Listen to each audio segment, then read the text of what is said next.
Visit licensuraexams.com and try our samples completely free of charge.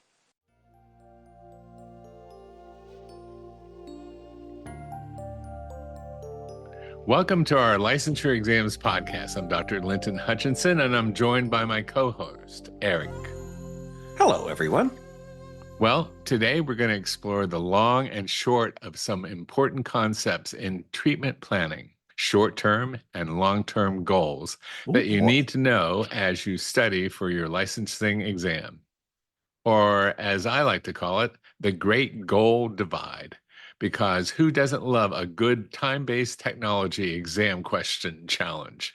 That sounds exactly like something you'd say, and you're right, Linton.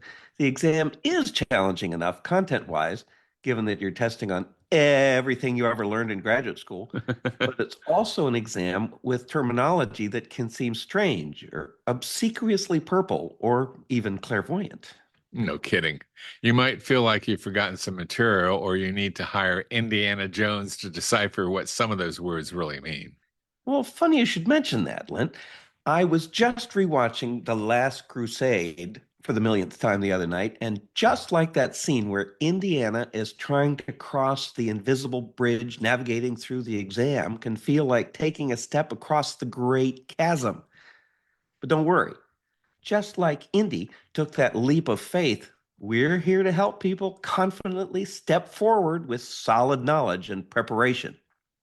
The Last Crusade, Eric? Really? Oh, that was a great one. Okay. Yeah, where Sean runs off into the sunset, illumination, Indy, and that was a great movie. Yeah. Well, let's start by breaking down the concepts of short-term and long-term goals. Short-term goals are typically focused on immediate needs and can often be achieved within a few days to about 6 weeks. These are the steps that you take to address immediate concerns or to lay the groundwork for more extensive progress. On the other hand, long-term goals are aimed at a broader, more enduring challenge and changes that take place during several months to a year to achieve. It's like the difference between deciding to clean your room today and planning to colonize Mars. Both are admirable, but slightly different timescales. And I'm sure you know which one Elon Musk would choose, right, Eric? Absolutely. Cleaning his room is a high priority for Elon, as we all know. Yes, one key to distinguishing between those two in an exam question is paying attention to the specific wording and the phrases in the answer options that you're given. For example, short-term goals might include words like reduce, identify, improve, explore, educate, immediate, there's a big one, initial, stabilize, or within a few weeks. All those sort of evoke short time frames.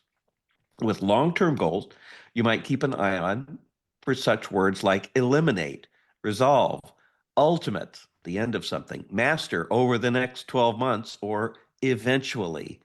Everything that makes you think that it's going to be a long-term thing that you need to buckle up for. Mm-hmm.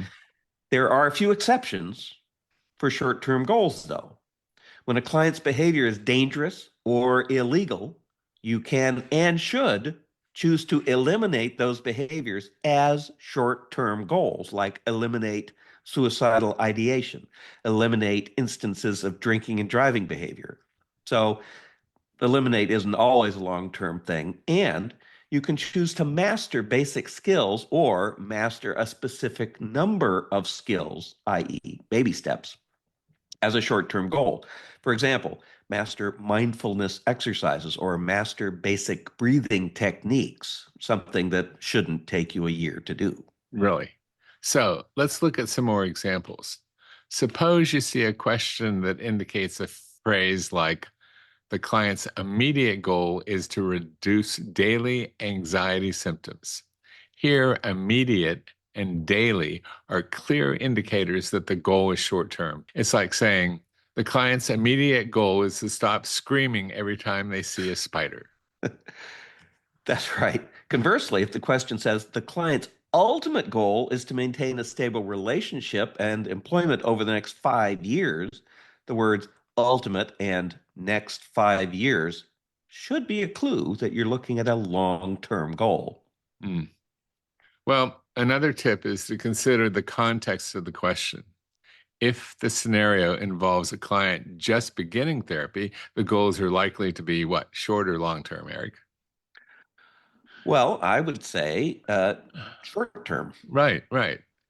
These might involve building rapport, establishing safety, or addressing acute symptoms.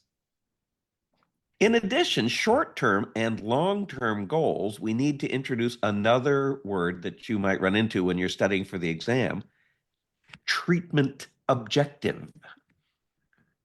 Objectives support goals.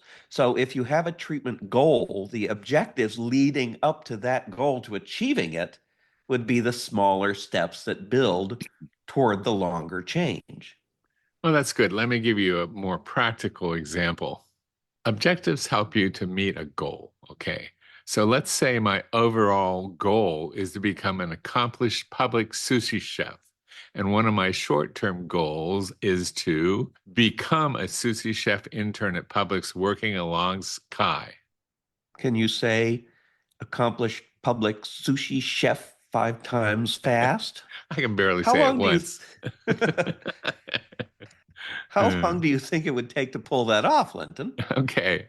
Well, first, I'd have to get permission and filling out all the paperwork. I'm going to be really optimistic here and say 1 month because it will take Okay. maybe that long to become a sushi intern at Publix. All right. So that fits within the short-term goal category so far, as long as they buy you as a sushi chef. So Okay. go on. All right. So now the overall goal to become an accomplished public sushi chef requires a series of small steps, or as we call them, objectives. Right. Okay, so you're seeing those differences there. So, like successfully cook one batch of sticky rice without burning it, or myself, or setting off the fire alarm, and figure out which is the top and cutting side of the knife so I don't end up spurting blood all over the counters. Both worthy objectives. Yes, I'd say all of those objectives would help you in your goal to becoming an accomplished Publix sushi chef, especially if you were left with all of your fingers after practicing with the knife. Yeah. I'd imagining Ron, the manager at Publix, would frown on a chef who sets off the Star's sprinkler alarm every time you got in there and uses up all the Band-Aids on their first day. But hey, you've got to start somewhere, right? Right. That's definitely true. That's my thoughts exactly, Eric. And just like in therapy, taking these small, manageable steps can lead to achieving bigger goals for your client.